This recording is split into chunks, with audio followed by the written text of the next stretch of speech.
So we're going to review the watercolor techniques today, and I'm going to show you some basic techniques that we can use to make our artwork fun and interesting.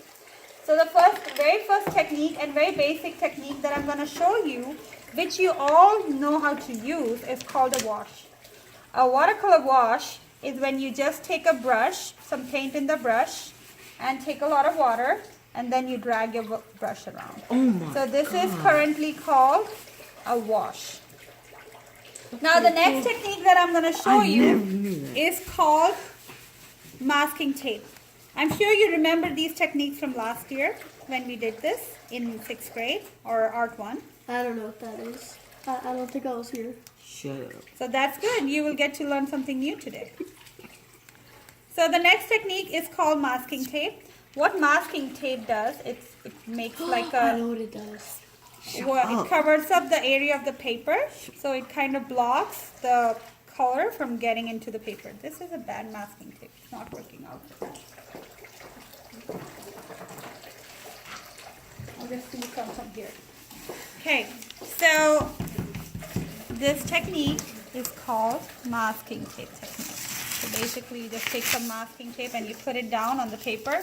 You have to remember to press it down like really hard so that it doesn't the paint doesn't seep in the section.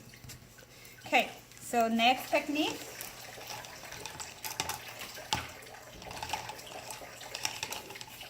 Masking tape technique.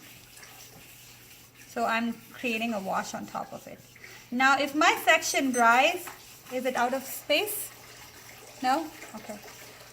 Something beeped. Huh? Okay, so the next technique is called, look how I'm making the paper really wet so that it really works for this, because the paper needs to be super wet for this to work. Whoa.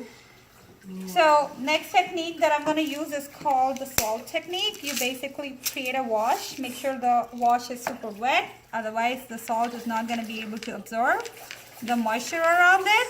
And then it creates cool textures. Okay. So this is salt technique. How many next- techniques are there? There are many techniques, but I'm going to show you basics. So the next technique that I'm going to show you is called wet on wet. So I took some wet paint over here. I created a wash, and then I'm going to introduce a different color to this wet paint, which is wet to. What are you doing? And then I'm just gonna leave the paint to merge for itself.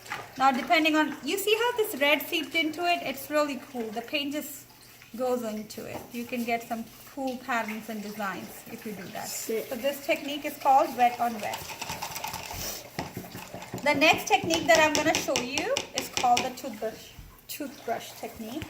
For this you need to get a slightly wet but clean toothbrush, and then put the toothbrush in the paint of your choice. It could be any paint.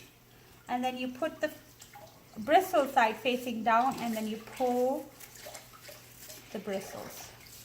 Now with this technique I can overlap more than one color to create interesting colors. I thought you painted with the toothbrush. And then you just pull the bristles, so you get cool effect like that. Okay, so the next technique that I'm going to show you is called the sponge technique. So far we have 5. Okay, so make sure your sponge is wet, slightly wet but clean.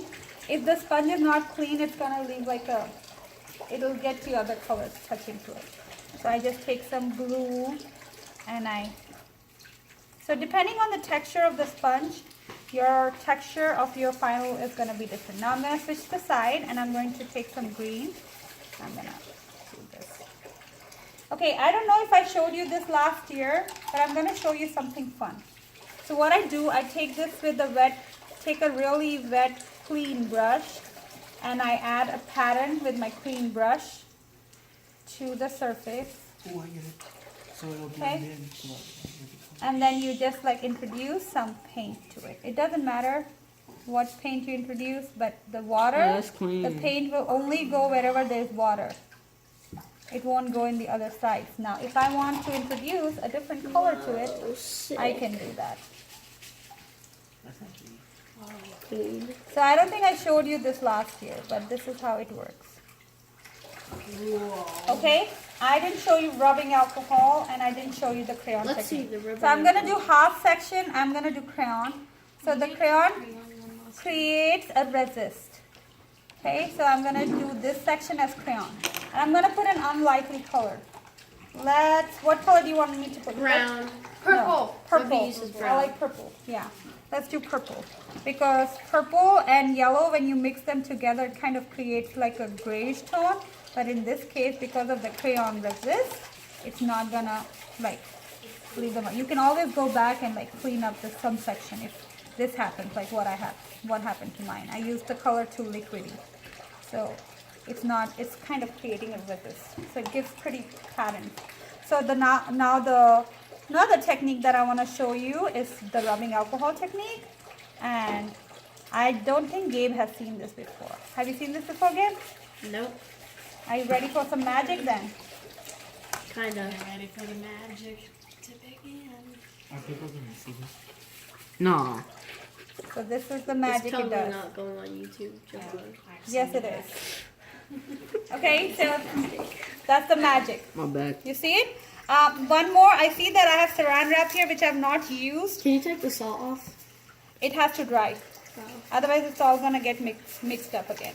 So for saran wrap, what you do, you need to have dark and wet paint. The paint that you pick for it should be darker in color. Otherwise, it's not gonna show up that much. Do black.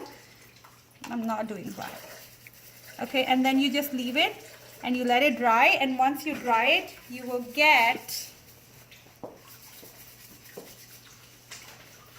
like a texture. You'll get a texture like this once you lift it. You have to wait for it to dry though. That's kind of cool. Okay,